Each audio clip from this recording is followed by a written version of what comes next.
দেশের ১৭০টি বাগানে উৎপাদিত চায়ের ৮০% বিক্রি হয় নিলামে। বাকি চা বাগান থেকেই বিক্রি হয়। ফলে নিলামে চায়ের সরবরাহ ও দামের উপর নির্ভর করে বাজারে চায়ের দাম। বাগান মালিকদের লোকসান কমাতে গেল বছর প্রথম নিলামে চায়ের ন্যূনতম মূল্য ১৬০ টাকা নির্ধারণ করে চা বোর্ড। এবছর ঈদুল আজহার ছুটির আগে গত ৪ জুন চায়ের ন্যূনতম মূল্য ২ ভাগে ভাগ করে ১০ টাকা থেকে ৮৫ টাকা পর্যন্ত বাড়ানো হয়। নতুন লিকার রেটিং অনুযায়ী উত্তরবঙ্গের সমতলের চায়ের ন্যূনতম মূল্য ১০ টাকা বাড়িয়ে ১৭০ টাকা, আর চট্টগ্রাম ও সিলেটের চায়ের ন্যূনতম মূল্য ২৪৫ টাকা নির্ধারণ করা হয়, যা সোমবারের নিলাম থেকে কার্যকর হয়।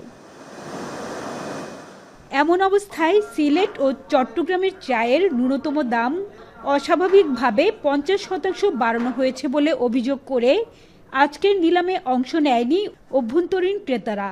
বাগান এবং আমাদের সাথে দুজনের সমন্বয় না করেই উইদাউট নোটিশেই কোনো ধরনের আমাদেরকে আমরা যে বায়ার আমরা নোটিশ নাই, কিছু বায়াররা নোটিশ পেয়েছে, ২-৩ জন নোটিশ পেয়েছে, যেটা 50% পর্যন্ত দাম বাড়াই দেওয়া হয়েছে। তারা বলছে যে বাগানের নাকি অতিরিক্ত কষ্ট। আমরা বাগানির সাথে আসলে বসতে চাই, বাগানের সাথেও আমরা কথা বলতে চাই যে কোথায় এত কষ্ট হয়ে গেল।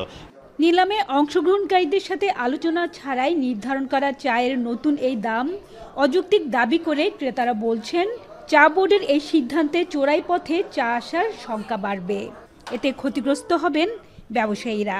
সিলেটের চা ছিল ১৮০ থেকে ৯০ টাকা, ওইটা চলে গেছে ২৪৫ টাকা। আমরা যারা চার ব্যবসা করি, আমাদের থেকে যারা চা নিয়ে যায়, আমরা ১৭০ থেকে ৮০ টাকা চাটা ওদের কাছে বিক্রি করি। ওরা মার্কেট লেভেলে ২০০ টাকা চাটা বিক্রি করে। এখন আমরা যদি ২০০ টাকা দিয়ে চাটা বিক্রি করি কিনি, তাহলে ওদের কাছে কত বিক্রি করি? ১০০ টাকা বাড়তি, মানে এটা কৃত্রিম বাড়ানো হয়েছে। এটা কিন্তু চাহিদা অনুযায়ী দাম বৃদ্ধি পায় নাই। এটা হচ্ছে কৃত্রিম একটা দাম নির্ধারণ করে দেওয়া হয়েছে। এটা এক জোরপূর্বক দাম নির্ধারণ করা হয়েছে, যেটা আমাদের জন্য চাপ সৃষ্টি হচ্ছে। নিলাম বর্জনের পর আজ সভা করেছেন খুচরা ক্রেতারা। চায়ের ন্যূনতম মূল্য কমাতে মঙ্গলবার চা বোর্ডের চেয়ারম্যানের কাছে স্মারকলিপি দেবেন তারা। চট্টগ্রামে আজকের সাপ্তাহিক নিলামে বিক্রির জন্য প্রায় ২০ লাখ কেজি চা তোলা হয়েছে। অভ্যন্তরীণ ক্রেতারা অংশ না নেয়, যার বেশিরভাগই বিক্রি হয়নি। হাজেরা শিউলি, এখন, চট্টগ্রাম। সানবিট সব দিবে সামাল। সানবিট ম্যাজিক প্রেস ডিশওয়াশিং এর মাথা ঘোরানো সলিউশন।